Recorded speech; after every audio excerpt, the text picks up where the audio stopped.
देश की सबसे बड़ी आईटी कंपनी में से एक टीसीएस, जहां लोग सपने लेकर आते हैं, लेकिन वहां अगर महिलाओं को डर मिले, धमकी मिले, शोषण मिले, तो आप क्या कहेंगे?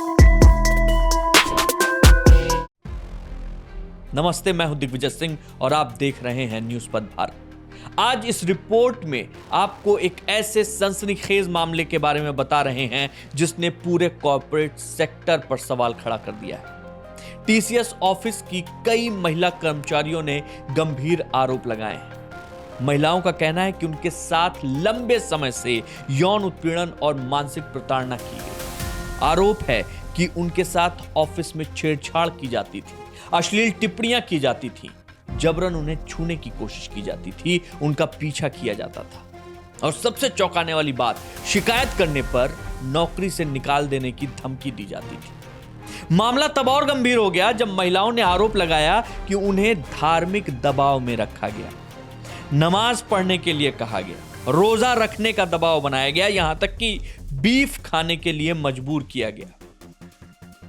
कुछ मामलों में धर्म परिवर्तन का भी दबाव डाला गया।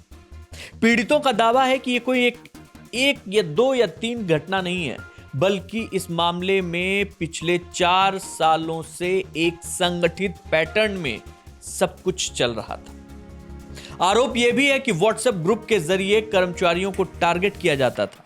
पीड़ितों का आरोप यह भी है कि 3 से 4 सालों से उन पर इस्लाम धर्म कबूल करने का दबाव बनाया जा रहा था।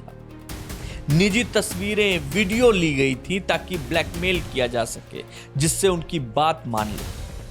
हैरानी वाली बात यह है कि जिस एचआर विभाग का काम कर्मचारियों की सुरक्षा करना है, उसी एचआर पर आरोप लगा है कि उसने शिकायतों को दबाया और कोई कार्रवाई नहीं की। जैसे ही यह मामला सामने आया, प्रशासन हरकत में आया। एसआईटी यानी स्पेशल इन्वेस्टिगेशन टीम बनाई गई और फिर एक के बाद एक धड़ाधड़ 9 एफआईआर दर्ज हुई। अब तक एचआर सहित 7 लोगों को गिरफ्तार किया जा चुका है। पुलिस ने इस पूरे रैकेट का भांडाफोड़ अंडरकवर ऑपरेशन चलाकर किया था और ये पूरा खुलासा हुआ। टीसीएस ने इस मामले को गंभीर बताते हुए आरोपियों को सस्पेंड किया है और जीरो टॉलरेंस पॉलिसी की बात कही है। कंपनी का कहना है कि वो जांच में पूरी तरीके से सहयोग कर रही है। लेकिन सवाल यह है कि अगर इतनी बड़ी कंपनी में महिलाएं सुरक्षित नहीं है, तो फिर आम जगहों का क्या होगा? क्या पॉश कानून सिर्फ कागजों तक सीमित है?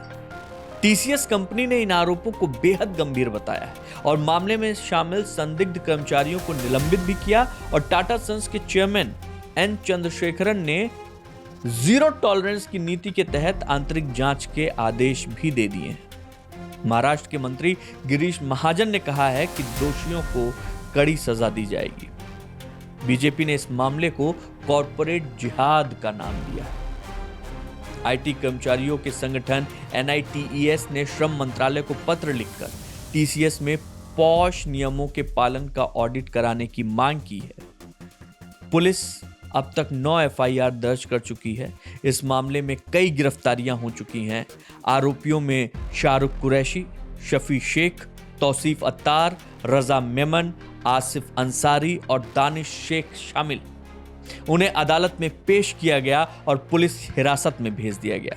नासिक पुलिस कमिश्नर संदीप कार्णिक की देखरेख में इस मामले की जांच एसीपी क्राइम संदीप मित्के के नेतृत्व वाली एक स्पेशल इन्वेस्टिगेशन टीम कर रही है।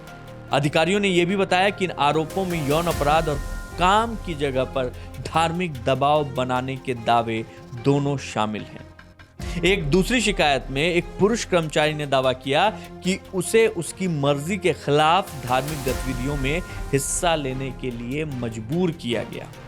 कई शिकायतकर्ताओं ने बताया कि उन्होंने पहले भी सीनियर अधिकारियों और एचआर विभाग के सामने यह मुद्दा उठाया था, लेकिन कोई कार्रवाई नहीं।